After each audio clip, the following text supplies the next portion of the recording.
Muy buenas noches, mi nombre es Rosita García Echeverry, estudio en el CEAD Medellín en la UNAT. Quiero compartir con ustedes un poco de lo que son la conceptualización de los contratos privados en Colombia del curso de contratación pública y privada.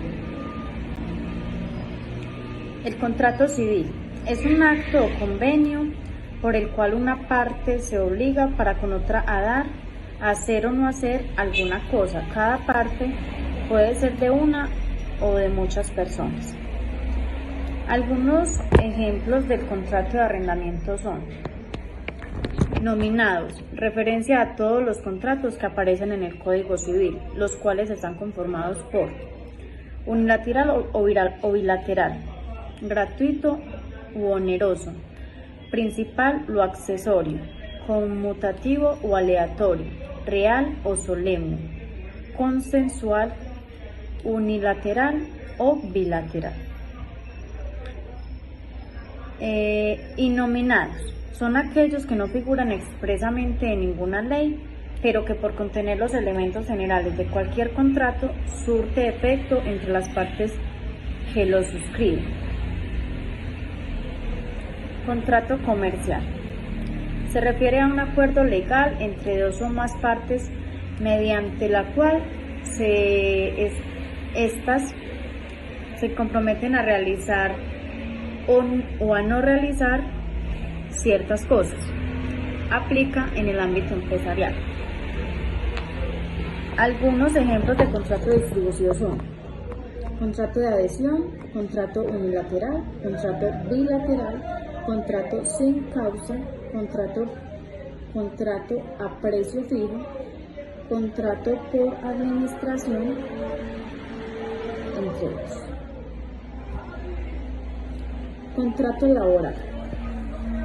Se refiere a un acuerdo legal entre dos o más partes mediante el cual éstas se comprometen a realizar o a no realizar ciertas cosas. Aplica en el ámbito empresarial.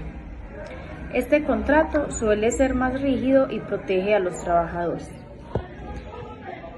Contrato por obra o labor, contrato de trabajo a término fijo, contrato de trabajo a término indefinido, contrato de aprendizaje y contrato temporal, ocasional o accidental.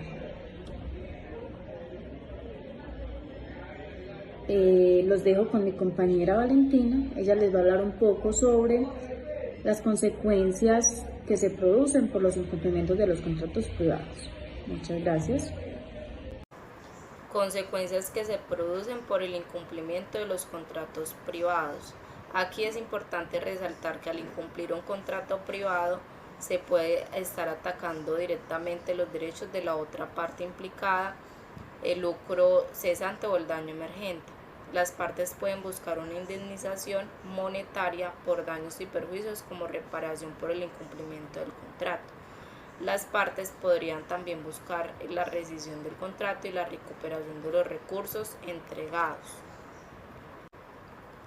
Principios en los contratos privados. Aquí encontramos el principio de la autonomía, el cual se fundamenta en el hecho de que los agentes morales tienen dignidad. Está el principio del consensualismo, el cual se perfeccionan por el mero consentimiento. El principio de costumbre se rige a los contratos únicamente cuando no existe la ley y es invocada para ser aplicada al caso a solucionar. El principio de la buena fe se refiere a los particulares y a las autoridades, en donde se les exige ceñirse en sus actuaciones a una conducta honesta, leal y acorde al comportamiento que puede esperarse de una persona correcta. El principio de oponibilidad surge como consecuencia de los principios de obligatoriedad y de legitimación. Está el principio del abuso del poder, el cual se presenta cuando en el ejercicio de un derecho subjetivo se desbordan los límites que el ordenamiento impone a este. Definición de lucro cesante y daño emergente. El lucro cesante es un daño de carácter patrimonial, el cual consiste en la ganancia dejada de obtener como consecuencia del hecho, ya sea de un incumplimiento contractual o un daño causado por alguien, a diferencia del daño emergente, que se basa en un daño real y verificable que la persona recibe como consecuencia de un acto o situación específica. y la indemnización por daño emergente corresponde al precio o valor del bien dañado. Es importante tener en cuenta que cuando se habla de lucro cesante, como el daño emergente, son conceptos claves para calcular las indemnizaciones por incumplimiento de contrato. Responsabilidad civil contractual y extracontractual. La responsabilidad civil contractual es cuando hay cualquier tipo de vulneración de las obligaciones de los contratos, causando daño o perjuicio.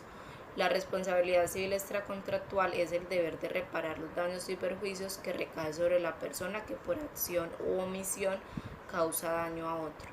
Es importante señalar que la responsabilidad civil contractual se refiere a las obligaciones que surgen de un contrato específico, a diferencia de la responsabilidad extracontractual que involucra daños causados fuera de un contrato formal.